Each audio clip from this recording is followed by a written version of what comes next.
Bonjour à toutes et à tous et bienvenue sur la Renaissance des mathématiques.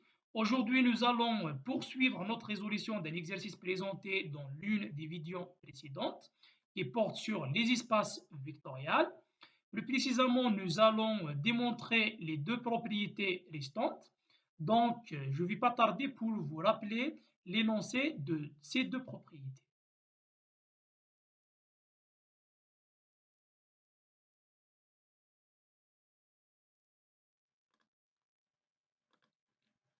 Soit EFG 3 cas espace vectorial, FIG deux applications linéaires, montrer les deux propriétés suivantes. La première, montrer que l'application G rond F est identiquement nulle si seulement si l'image de F est inclue dans Ker de G. La deuxième, montrer que l'application F est injective si seulement si le noyau de F est réduit au vecteur nul de l'ensemble de départ de l'application F. Je vous conseille de mettre la vidéo en pause pour essayer à démontrer ces deux propriétés et puis on passe à la solution.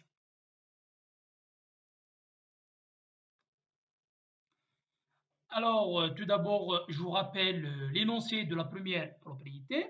Il nous demande de montrer que G rond F est égal à 0 si seulement si l'image de F est inclue dans Ker de G. Alors, on va raisonner par double implication. On va démontrer deux implications. En premier lieu, nous supposons que l'application G rond F est égale à 0. Et puis, on démontre que l'image de F est inclue dans Ker de G. C'est-à-dire, on va prendre un élément quelconque dans l'image de F et on démontre que cet élément appartenant à Ker de G. En second lieu, on suppose que l'image de F est inclue dans Ker de G. Et puis, on démontre que G rond de F est égal à 0. Tout d'abord, nous allons montrer la première implication. Pour cela, nous supposons que G rond de F est égal à 0. Et puis, on montre que l'image de F est inclue dans Ker de G. Donc, on va prendre un élément quelconque dans l'image de F et on démontre que cet élément appartenant à Ker de G. Pour cela, soit Y appartenant à l'image de F, Y quelconque, alors par définition d'une implication, on sait l'existence d'un élément X appartenant à l'ensemble de départ de l'application F qui vérifie Y est égal à F de X. Et puis on va appliquer G à les deux côtés. Donc G de Y est égal à G de F de X est égal à 0 car on a supposé que G rond de F est égal à 0. Donc, G de Y est égal à 0. Cela veut dire que Y appartenant à Ker de G. Comme Y est quelconque, cela montre que l'image de F est inclue dans Ker de G. Maintenant, on passe à la seconde implication. Donc, supposons maintenant que l'image de G, l'image de F plutôt, est inclue dans Ker de G. Et puis, on montre que G rond de F est l'application identiquement nulle. Pour cela, on va prendre un élément quelconque x. Alors, on a, c'est évident que f de x appartenant à l'image de f, comme l'image de f est inclue dans Ker de G, cela veut dire que f de x, il est aussi dans Ker de G. Donc, f de x appartenant à Ker de G. Cela veut dire que g de cet élément, qui est f de x, est égal à 0. Donc, g de f de x, qui est g rond de f de x, est égal à 0. Ce qui montre que l'application G rond de F est l'application nulle.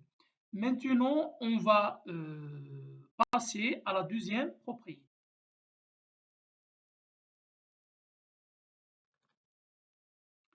Tout d'abord, je vous rappelle l'énoncé de la dernière propriété. Il nous demande de montrer que F est une application injective si seulement si Ker de F est réduite au vecteur nul. Alors, on raisonne par une double implication. Donc, on va démontrer deux implications. En premier lieu, on suppose que F est une application injective et puis on démontre que son noyau est réduit au vecteur nul. En second lieu, on suppose que Ker de F est réduite au vecteur nul et puis on démontre que l'application F est injective. Commençons par la première implication. On suppose que F est une application injective et on démontre que Ker de F est réduite au vecteur nul. Pour démontrer que Ker de F est réduite au vecteur nul, donc l'égalité de deux ensembles, on va raisonner par double inclusion. C'est-à-dire, en premier lieu, on montre que ker de f est inclus dans le singleton 0 de E. En second lieu, on va démontrer que 0 de E, le singleton 0 de E, est inclus dans ker de f. Pour cela, on va prendre un élément quelconque dans le noyau de f. Et puis, on démontre qu'il est dans le singleton 0 de E, c'est-à-dire cet élément est égal à 0 de E. Alors, x appartenant à ker de f, alors cela veut dire que f de x est égal à 0 de f. 0 de f, c'est rien que d'autre que f de 0 de E. Comme l'application f, on a supposé que f est une application injective, alors x est égal à 0 de E. Cela veut dire que le ker de f est inclus dans le singleton 0 de E.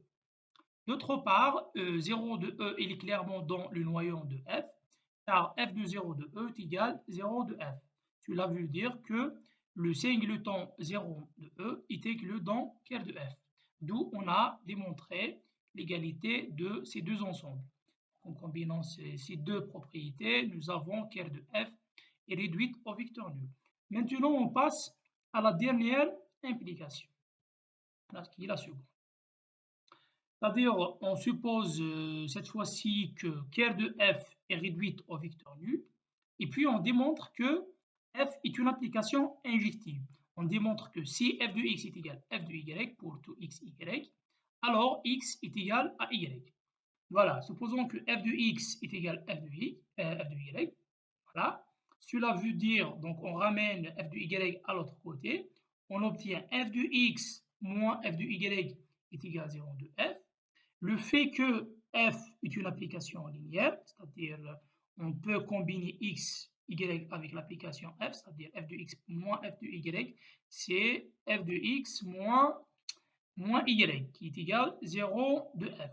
Comme ker de f est réduite au vecteur nul, cela veut dire que x moins y, voilà, est égal à 0 de e. Et puis on ramène y à l'autre côté, on obtient que x est égal à y. Ceci montre que f est une application injective. Merci de votre attention. J'espère que vous avez trouvé cette explication claire. N'hésitez pas à partager vos réflexions et vos commentaires dans la section ci-dessus. Et bien sûr, n'oubliez pas de vous abonner à la Renaissance des mathématiques pour être informé pour les prochaines vidéos.